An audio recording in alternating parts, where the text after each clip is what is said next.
नमस्कार साथियों, मैं वेद प्रकाश आत्मनिर्भर भारत संवाद श्रृंखला के तीसरे अंक में आपका हार्दिक स्वागत करता हूं। आज हम अपनी आचार्य प्रोफेसर कुसुमलता मलिक से आत्मनिर्भर भारत श्रृंखला के इस तीसरे अंक पर बात करने जा रहे हैं। आचार्य, हम अपनी परंपरा को सनातन मानते रहे हैं, पर इतिहास में हम जानते हैं कि वास्को डी गामा ने भारत की खोज की, तो वास्तव में हम अपने इतिहास को कैसे जान सकते हैं? देखो, सबसे पहले आप ये सोचिए कि एक छोटे बच्चे को स्वयं को जानने के लिए क्या माता पिता से पूछना पड़ता है कि वो क्या है। बहुत छोटा होता है, उसका जो मन करता है वो खेलने लगता है ना। वो उसका जो मन करता है वो खाने को मांगता है। जैसे जैसे बड़ा होता है उसकी एक अपनी आइडेंटिटी उसके अपने कर्म से बनती चली जाती है। आप सोचिए अपने देश के विषय में, आर्यावर्त जिसकी सीमा बहुत लंबी थी, ईरान तक जाती थी। हमारा पूरा व्यापार जो खाड़ी के देशों के साथ ही नहीं था, बल्कि सुदूर दक्षिण तक, पश्चिम तक जाता था। उसकी खोज वास्को डी गामा ने की। ये क्या हम अपने नजरिए से पढ़ते हैं? क्या ये हमारे बोध का हिस्सा हो सकता है? 1498 ईस्वी में वास्को डी गामा भारत आया था। इसके पीछे की कहानी कभी हमने जानने की कोशिश नहीं की। वास्को डी गामा पुर्तगाल का एक समुद्री डाकू था। हमें क्या बताया जाता है कि वो विश्व अन्वेषक था। विश्व अन्वेषक था तो भारत को खोज के क्यों बैठ गया? पूरे विश्व में और क्या खोजें की उसने? तो इसके पीछे जानिए कि ये घटना है 1498 की, और जो मैं बात करने जा रही हूँ वो बात है लगभग 1490 की।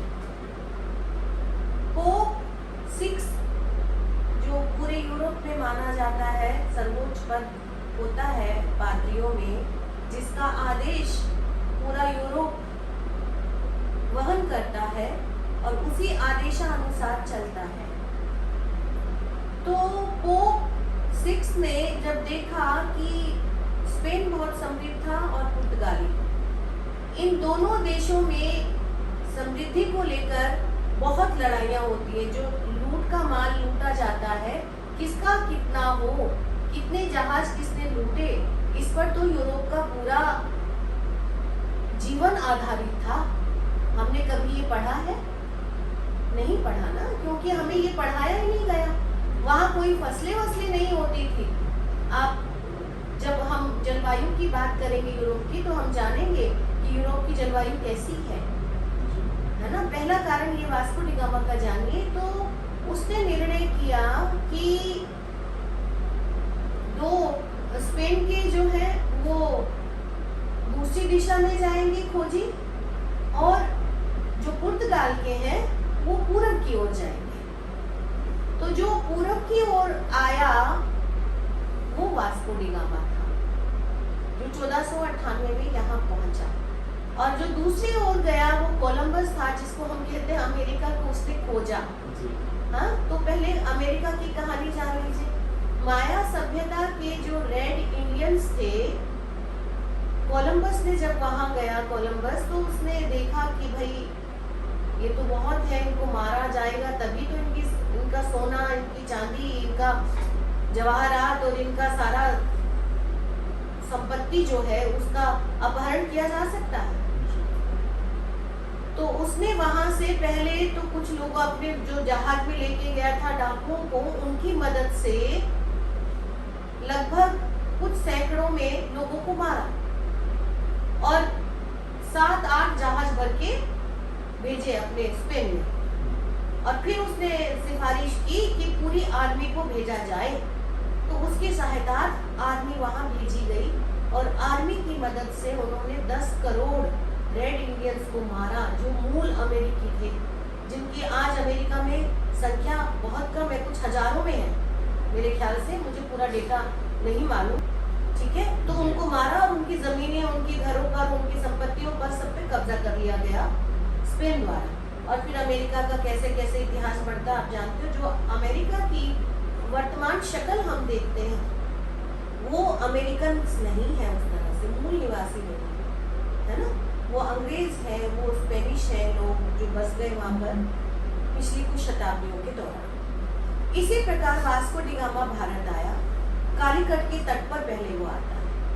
कालीकट का जो नवाब था वो बहुत शरीफ सीधा था। हमारे यहाँ तो मेहमानों का बहुत सत्कार किया जाता है और पूरे यूरोप में ये सुन रखा था कि भारतवासी जो है वो मेहमान नवाजी बहुत अच्छी करते हैं। इसी बात का फायदा उठाकर वो मेहमान बनकर उनके पास गया कि मैं आपके राज्य में एक बहुत दूर से आया हुआ मेहमान हूँ, आप मुझे राजाश्रय प्रदान करें। उन्होंने उनको राजाश्रय प्रदान किया, आप मुझे व्यापार की अनुमति दें। उसने उनको व्यापार की अनुमति दी और तत्पश्चात उसने वहाँ के व्यापारियों के साथ साठ-गांठ करके वही राजनीति चलते हुए कि उन्हीं में आपस में फूट और वैर पैदा करते हुए उसने पहला जहाज जो भेजा था वो 8 जहाज भेजे पुर्तगाल, जो सिर्फ सोने के सिक्कों से भरे हुए। उसके बाद उसने कालीकट के नवाब को मार दिया। कालीकट के नवाब को मार दिया। तत्पश्चात वो वहां पर बंदरगाह पे आने वाले हर एक व्यापारी से मनमाना कर वसूल करने लगा और तत्पश्चात उसने 22 जहाज भर के भेजे सोने से अपने पुर्तगाल में।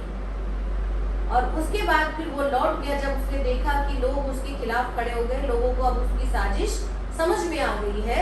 और फिर वो जब गया तब भी लगभग 30 जहाज भरकर स्वर्ण लेके गया इस देश से। और वहाँ के लोग कहने लगे कि भारत तो बिल्कुल सोने का ही बना हुआ है, ऐसा लगता है, इतनी संपत्ति है वहाँ, अथाह संपत्ति है। और उसने जाकर कहा कि अब वहाँ पर आप लोग जाइए और अपनी आर्मी के साथ जाइए। तो फिर आप देखते हैं किस तरह से भारत में पुर्तगाली आए, किस तरह से भारत में डच आए, फ्रांसीसी आए, अंग्रेज आए और किस तरह से भारत में लूट मची। जो अंग्रेज थे उन्होंने जब देखा कि फ्रांसीसी और डच और पुर्तगाली कितने समृद्ध होते जा रहे हैं, है ना, तो फिर उन्होंने एक नई नीति अपनाई। उन्होंने कहा कि भारत पे हमें कब्जा करना है क्योंकि अथाह संपत्ति है। उन्होंने सूरत का बंदरगाह चुना। तो सूरत में सबसे पहले अंग्रेज आए और आप जानते हैं जब मैंने पिछले व्याख्यान में बताया था कि 1835 में मैकॉले ने वहाँ की संसद में खड़े होकर कहा था कि मैंने पूरा विश्व घूमा है और विश्व के जितने बड़े बड़े शहर हैं उन सभी को मैंने देखा है, समझा है, लेकिन यूरोप, अमेरिका और रशिया सबके बड़े बड़े शहरों में जितनी संपत्ति है उससे कई सौ गुना संपत्ति अकेले सूरत में है। वहाँ तो हर एक घर में सोने के ढेर लगे हुए हैं और वहाँ का हर एक नागरिक बहुत समृद्ध है, बहुत ही संपन्न है और उसे कभी भी किसी भी चीज की आवश्यकता ऐसी नहीं होती कि वो किसी से मांगे। वहाँ भिखारी तो देखने को नहीं मिलते। तो अंग्रेजों ने क्या चाल चली? अंग्रेजों ने चाल चली कि हम एक कोठी बनाएंगे। उन्होंने सूरत के नवाब से कहा कि हमें व्यापार करने के लिए एक जगह चाहिए, कोठी बनाने के लिए। तो आप शरणदाता हैं, आप तो ईश्वर स्वरूप हैं, आप हमें एक कोठी बनाने की जगह दे दीजिए। आज भी सूरत में वो कोठी बनी हुई है। तो उन्होंने एक कोठी बनाई, फिर कोठी के माध्यम से वो एकत्रित होते थे और आप जानते हैं कि आगे फूट डालो राज करो की नीति वो कैसे अपनाते थे। उन्होंने भी वहाँ के नवाब को मार दिया और बंदरगाह का सारा जो चार्ज था वो अपने हाथ में ले लिया और इस तरह से वो हर जगह कोठी बना बना के फैले हैं। ये इतिहास हमारे सामने, ये पूरी हिस्ट्री हमारे सामने मौजूद है। हम उसको पढ़ते दूसरों के नजरिए से हैं, इसलिए हम सत्य को नहीं जान पाते। तो इसलिए अपने इतिहास को जानने के लिए अपने नजरिए को अपने बोध के आधार पर तैयार करना बहुत जरूरी है। आप देखिए, पूरी यूरोपियन सभ्यताओं का आधार है प्लेटो, है ना। और वहाँ एक कथन प्रचलित है कि the whole of the European civilisation is a footnote of Plato, यानी सारी यूरोपियन सभ्यताएं जो है वो प्लेटो के फुटनोट के बराबर है ना। तो सबसे ऊंचा प्लेटो है वहाँ, प्लेटो के दर्शन के आधार पर वहाँ सब कुछ चलता है, सारी चीजें विकसित हुई है। हमारे यहाँ क्या है? हमारे यहाँ कोई एक है? हमारे यहाँ व्यास जो कहते हैं कि जो महाभारत में नहीं है वो कहीं नहीं है, जो महाभारत में है वो पूरे विश्व में है, लेकिन फिर भी हम व्यास को सर्वश्रेष्ठ नहीं कहते। वाल्मीकि जिन्होंने रामायण की रचना की, रामायण के राम के युग में जीते हुए, फिर भी हम उनको सर्वश्रेष्ठ नहीं कहते, है ना। उसके बाद आप पूरी परंपरा देख लीजिए, आप वैदिक ऋषि देखिए, उसके बाद चरक, सुश्रुत, भारद्वाज जिन्होंने वृक्ष आयुर्वेद लिखा, हाँ इसको लोग जानते नहीं ज्यादा से। याज्ञवल्क्य देखिए, वाग्भट्ट देखिए जो आपके पूरे, मायासुर देखिए जिन्होंने आपका सूर्य सिद्धांत लिखा, आपकी काल की गणना कैसे होती है।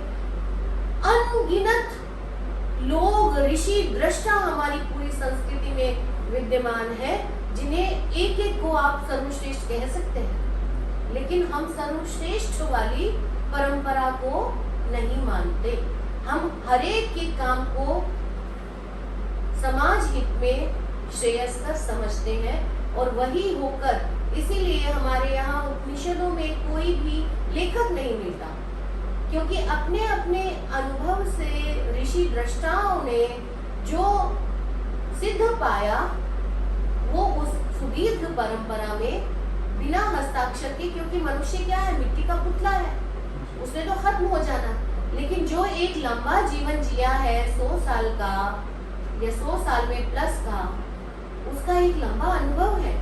उस अनुभव से जो गृहीत है, जो संग्रहित है, उसको दे के जाना हमारे यहाँ इस परंपरा का द्योतन मिलता है और इसी परंपरा का अनुपालन मिलता है। लेकिन हमने उस परंपरा को छोड़ दिया, है ना। आगे चलकर लौकिक संस्कृत में आप पाणिनि जिन्होंने वैदिक संस्कृत का भी व्याकरण लिखा है और लौकिक संस्कृत का भी लिखा है, उसी पे आगे चलकर महाभाष्य लिखते हैं पतंजलि, है ना।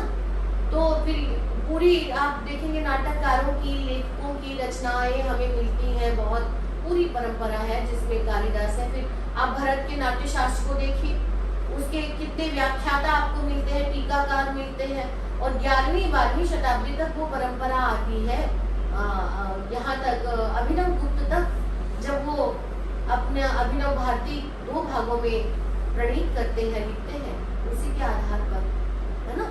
तो ये पूरी सहस्राब्दियों की परंपरा हमारे यहाँ मौजूद है, लेकिन फिर भी क्या कहते हैं अंग्रेज कि हमारे पास तो इतिहास ही नहीं है, हमारी तो कोई परंपरा ही नहीं है। भारत तो सपेरे थे, भारत तो पिछड़े कस्बाई भी नहीं बल्कि जंगली लोग थे, है ना, ऐसा ही कहते थे ना। इस बात को भी समझना चाहिए। ऐसा कहने के पीछे क्या था, क्योंकि वो खुद वैसे थे और अपने आप को श्रेयस्कर सिद्ध करने के लिए, श्रेष्ठ आपकी दृष्टि में बनाने के लिए, एक तो भाषा का अंतर आ गया कि आप उनकी भाषा नहीं समझते थे, तो आपको लगता था वही देववाणी है, अपनी देववाणी को भूल गए, है ना। वो देववाणी जिसने विश्व में न जाने कितनी भाषाओं को जन्म दिया है, संस्कृत, उसको हम भूल गए और उनकी वाणी को समझने लगे। वो बोल रहे, चाहे वो गाली दे रहे हो, वो बास्टर्ड करके बोलते हो, और हम समझ रहे कि वो वरदान दे रहे हो, वो आपसे आपका सब कुछ छीन रहे हैं, फिर भी आप उनके गोरे रंग को देखकर अपने से उनको श्रेष्ठ मान रहे हैं, है ना। तो ये पूरी परंपरा को आपको अपने ढंग से समझना होगा कि क्या कारण आखिर निहित रहे हैं, जिनके चलते हम अपने इतिहास को नहीं समझ पाए, अपने इतिहास लेखन की परंपरा को नहीं समझ पाए, अपने इतिहास संग्रहण की परंपरा को नहीं समझ पाए। आखिर कुछ तो कारण रहे होंगे, जो मैं कारण बता रही थी आपको। एक ये देखिए कि हमारे यहाँ बहुत बड़े वैज्ञानिक हुए जिन्हें नोबेल पुरस्कार मिला, जगदीश चंद्र बोस। तो जगदीश चंद्र बोस ने एक एक्सपेरिमेंट किया, अपने एक लेख पे लिखा है उन्होंने अपने पौधे लगाए। वो पौधे लगाए तो उन्होंने 2 भागों में बांट दिया उन पौधों को। एक भाग में दूसरे पौधे रखे, एक भाग में दूसरे पौधे रखे। तो वो दोनों भाग में सुबह उठते ही जाते थे। जो एक भाग के पौधे थे उन्हें जाके वो गालियां देते थे, तिरस्कार करते थे उनको हिकारत की भाषा में बहुत धिक्कारते थे। दूसरी तरफ जाते थे, वो उनको नमस्कार करते थे, उनके सामने प्रणत होते थे और उन्हें बहुत उनसे आशीर्वाद मांगते थे, उनकी बहुत बहुत प्रशंसा करते थे और उनको बताते थे कि आप कितने श्रेष्ठ हैं, आपके होने से पूरा जीवन है, आपके होने में ही मनुष्य का होना है, क्योंकि आप हमें न सिर्फ भोजन देते हैं, आप हमें औषधि देते हैं, आप हमारा पालन करते हैं, आपकी वजह से इस धरती पर जीवन है, क्योंकि आप छाया देते हैं, आप कुछ भी अपने लिए नहीं लेते, सर्वस्व हमारे लिए दान करते हैं। तो उन्होंने देखा 1 महीने के अंदर ही अंदर जिन्हें कोसा जाता था वो मुरझाने लगे, जबकि वो बराबर का खाद पानी दोनों में डालते थे, और जिन्हें से वो आशीष लेते थे वो खिलने लगे। तब उनको एहसास हुआ कि जब पेड़ पौधों पे इतना असर पड़ता है, इनमें जीव है, तो मनुष्य पर कितना असर पड़ेगा आप खुद ही सोचिए, है ना। तो जब हमें इतने सालों तक धिक्कारा गया, हमें समझाया गया कि आप ना कुछ है, ना कुछ भी कुछ ज्यादा हो सकता है, आप कुछ है ही नहीं, है ना, तो फिर हमारे भीतर कितना कॉम्प्लेक्स आया होगा। और उस कॉम्प्लेक्स को निकालने के लिए क्या ये जरूरी नहीं है कि हम अपनी पूरी परंपरा का शोध करें, हम अपनी पूरी परंपरा में पुनः रिसर्च करें और रिसर्च करके हम निकालें उन तथ्यों को जो श्रेयस्कर हैं, जो मानव हितकारी हैं, जिनका उपयोग हम कर सकते हैं, जिनसे हम अपने मनोमस्तिष्क में शक्ति भर सकते हैं, दीप्ति भर सकते हैं, ज्योति भर सकते हैं। हमारे यहाँ सर्वश्रेष्ठ की परंपरा इसलिए भी नहीं है क्योंकि हम सृष्टि के कर्ता उस परमात्मा को सर्वश्रेष्ठ मानते हैं। हम सनातनी है, भले ही हम प्रकृति में परमात्मा देखें, भले ही हम एक सूक्ष्म आत्मा से इतर आत्मा के जैसे, आकाश जैसे परमात्मा का आराधन करें, पर हम ये मानते हैं कि ये सृष्टि किसी ने बनाई है, हमने नहीं बनाई। हम इस सृष्टि में एक कण भर है ना। तो एक कण कैसे सर्वश्रेष्ठ हो सकता है इस पूरी कायनात की अपेक्षा। तो ये मूल अंतर हमारे और पश्चिम के दृष्टिकोण में है। वहाँ सर्वश्रेष्ठ मनुष्य है और वहाँ जीवन सीधी रेखा में चलता है। हमारा जीवन जो है वो वर्तुल में चलता है, सर्कल में चलता है ना। जो हमने किया है वो हम भोगेंगे, इसलिए 84 लाख योनियां हमारे यहाँ बताई गई हैं। अब आप माने ना माने पे ये सवाल नहीं उठना चाहिए, इनके ऊपर संधान होना चाहिए, अनुसंधान होना चाहिए, है ना। दूसरी बात, निजी जिंदगी और सार्वजनिक जिंदगी। हमारे यहाँ निजी जिंदगी जैसी कोई जिंदगी नहीं मानी है। हमारे यहाँ जो कुछ भी इस कायनात में है सब इस कायनात के लिए है, किसी और के लिए है, सबके लिए है। इसलिए हमारे यहाँ जो कुछ भी कहा गया त्यक्तेन भुंजिथा, कि त्याग के साथ भोग करो। और इसी त्याग के साथ भोग करने के कारण दान की परंपरा, क्योंकि हमें त्याग के साथ भोग करना सिखाया गया, इसलिए जो बच जाता है, जो हम कमाते हैं, अर्न करते हैं, उसमें से दान करो। हम दान करते हैं। आज भी आप देख रहे हैं ना, चाहे हम कितना बदल गए हों, लेकिन हमारा मानस कहीं ना कहीं तो वो है, वो जीन तो है। कितने हजारों मंदिरों में कितना सोना, कितना पैसा चढ़ाया जाता है, और आप जानते हैं कि उसमें से अधिकांश गुप्त दान होता है।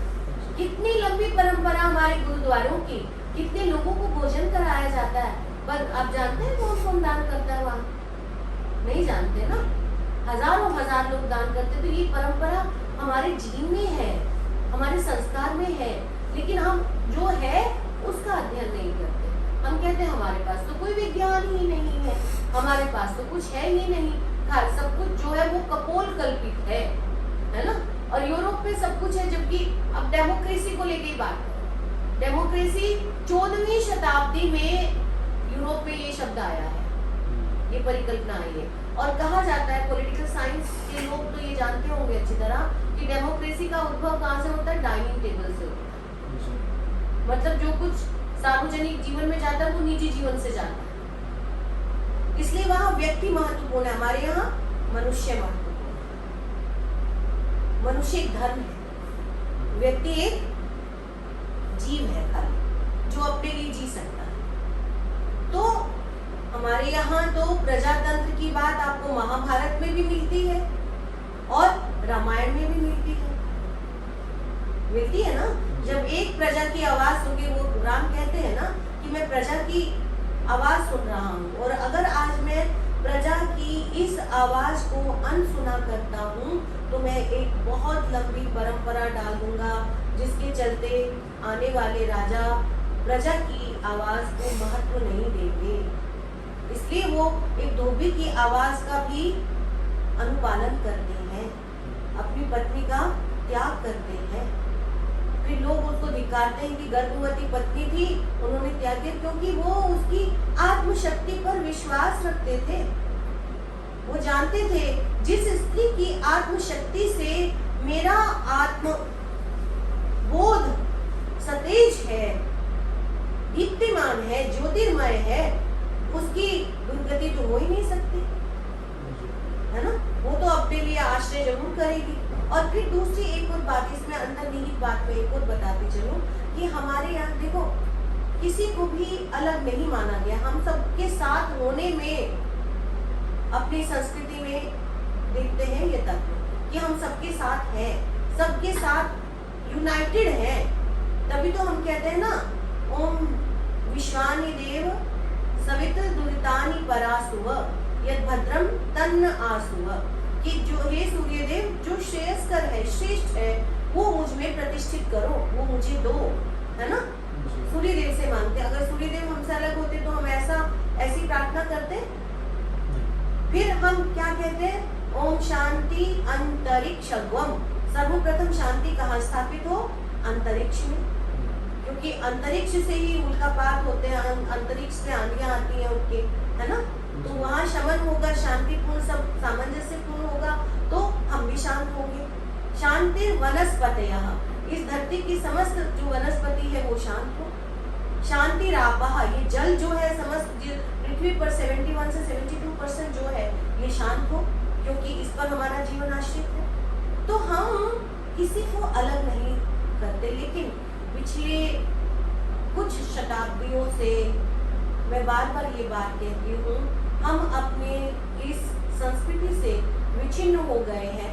गांधी जी ने, अकेले गांधी जी ने कोशिश की थी, और गांधी जी की बात आज़ादी के साथ ही किसी ने नहीं मानी। उन्होंने तब भी कहा था कि कांग्रेस की अब जरूरत नहीं है, उनको जनसेवा में लौट जाना चाहिए, है ना, शासन करना। और उन्होंने तब भी कहा था कि हम अंग्रेजों की जो ये हमने संविधान बनाया, उसमें 200 आर्टिकल्स तो हमने 1935 के उस गवर्नमेंट एक्ट से ले लिए, जो अंग्रेजों ने हमारे ऊपर आगे आने वाली वर्षों के लिए बनाया था, जो के त्यों, है ना। और उस संविधान का हमने कभी भी पब्लिक में कोई अनुमोदन नहीं करवाया पब्लिक से, क्योंकि पब्लिक को तो हम बहुत अज्ञानी, अनपढ़, अशिक्षित अंग्रेजों की तरह मानते रहे, है ना। तो इसलिए हमने जिस परंपरा का अनुसरण किया है वो परंपरा नहीं है, वो हमें कराया गया एक एहसास है, और उस एहसास के माध्यम से हमने अपने आप को ढाल लिया है, और हमारे ऊपर अंग्रेजियत आज भी पूरी तरह सवार है। सबसे बड़ा अंग्रेजियत की पहचान हमारी जो संसदीय प्रणाली की व्यवस्था है वो है कि कुछ लोग बैठकर, अब हम देखते हैं संसद में भी कैसे कैसे लोग आते हैं जिनके ऊपर सैकड़ों मुकदमे हैं, और मुकदमे भी कैसे कैसे हैं, हत्या के, बलात्कार के, अपहरण के, पर वो कानून बनाने बैठे हैं। तो हमारी परंपरा ये नहीं थी। हमारे यहाँ तो जो चुने जाते थे न्यायिक, और वो गाँव में बड़े बड़े लोगों में से चुने जाते थे, अनुभवी, और जिनका जीवन सात्विक जीवन रहा है, जो अनुकरणीय होता था, जिन्हें देखकर श्रद्धा आती थी। उनके लिए जाति, धर्म कुछ भी मान नहीं रखता था, बल्कि उनका चरित्र सबके समक्ष होता था, और उसी के आगे पूरा गांव नतमस्तक होता था, है ना। उनमें विश्वास होता था। तो ये जो पूरा हमारे ऊपर पिछले कई शताब्दियों से लादा गया, देखिए बच्चा गर्भाधान में आता है, गर्भाधान करती है स्त्री, तो वो तो एक क्षण में आ जाता है, लेकिन उसको पेट पे बड़ा होने में 9 महीने लगते हैं और फिर पैदा 1 मिनट में हो जाता है। तो बच्चा 1 मिनट में तो नहीं बना ना, उसको बनने में तो एक लंबा समय लगा ना। भले ही वो अंकुरण आ गया था, लेकिन पालने में तो 9 महीने लगे, निकालने के लिए, उसको आकार देने के लिए। हमारे मनोमस्तिष्क में भी पूरी एक परंपरा बिठा दी गई है, एक एहसास बिठा दिया गया है कि हमारी ना कोई परंपरा है, हमारे पास ना कोई अपनी न्याय व्यवस्था थी, हमारे पास ना कोई अपनी शिक्षा व्यवस्था थी, हमारे पास कुछ भी अपना नहीं था, जो कुछ दिया हुआ है अंग्रेजों का है। तो फिर हमारा क्या हश्र होगा? हम कैसे माने कि हम सभ्य देश के नागरिक थे, हमारे यहाँ इतनी सभ्यताएं बनी, हम तो वही पढ़ रहे हैं जो हमें उस तरह से, उस मानसिकता से पढ़ाया जाता है, उस गुलाम मानसिकता से पढ़ाया जाता है। तो अधर में लटके हुए लोग हैं हम। आकाश तो हमारा हो नहीं सकता, पर हमने जो हमारी धरती थी उसको भी छोड़ दिया है और तो त्रिशंकु की स्थिति को हमने अपना लिया है। तो आप सोचिए, ऐसी स्थिति में क्या हम पुनः अपनी तरफ लौट सकते हैं? लौट सकने में भी हमें संघर्ष करना पड़ेगा। अब जलवायु की मैं बात कर लूँ, भारत की जो जलवायु, इस पूरे संसार में 16 तरह की जलवायु पाई जाती है। अकेला देश भारत है आर्यवर्त का, जो पाकिस्तान भी थोड़ा अलग हो गया है, लेकिन वो पहले भारत ही था, हम जानते हैं। बांग्लादेश भी भारत ही था, अफगानिस्तान का भी कुछ हिस्सा था। तो ये पूरा आर्यवर्त जो था, इसमें 16 तरह की जलवायु मिलती है, अकेला किसी भूभाग में मिलती है। यूरोप में क्या होता है? वहाँ तो -40 डिग्री तक जाता है। आप जानते हैं, कम से कम 8 महीने तो बर्फ के नीचे रहता है, बर्फ में ढके रहते हैं। तो बर्फ का स्वभाव क्या है? तरल तो नहीं है, वो तो कठोर है ना? तो वो तो ठंडी है, वो तो हर चीज को कठोर और ठंडा कर देती है। तो वहाँ रहने वाले मनुष्यों की मनस्थिति कैसी होगी? वो भी तो ठंडी और कठोर होगी ही ना। प्रभाव तो जलवायु का पड़ता ही है ना, तो जलवायु का प्रभाव पड़ेगा ही उन पर। तो वो कठोर और वो ठंडे लोग, जिनमें उस तरह की भावात्मक ऊष्मा नहीं रही। मैं ये नहीं कह रही आज वो कम मनुष्य है, बिल्कुल भी ये बात नहीं मैं कह रही हूँ, लेकिन मैं एक समझाने की दृष्टि से कह रही हूँ। हमारे यहाँ जो रिमझिम फुहार पड़ती है, हमारे जब बारिश होने वाली होती है, तो हमारे गांव के लोगों को आज भी पता होता है कि बारिश होगी कि नहीं होगी। मौसम विज्ञान भले ही खराब हो जाए, और जैसे पक्षी हमारे जो घोंसला बनाते हैं ना, जैसे पशु हमारे गाय भैंसे हरकतें करते हैं, उनसे पता चल जाता है कि कैसा मौसम बदलने वाला है। मिट्टी में नहाती हुई चिड़िया को देख के बता देते हैं कि ये आज बारिश होगी। या आप बया के घोंसले को की स्थिति को, पेड़ पर कहाँ पर है, या कोयल का घोंसला पेड़ के कौन से पोर्शन में बना है, सबसे ऊपर बना है तो निश्चित तौर पे सूखा पड़ेगा,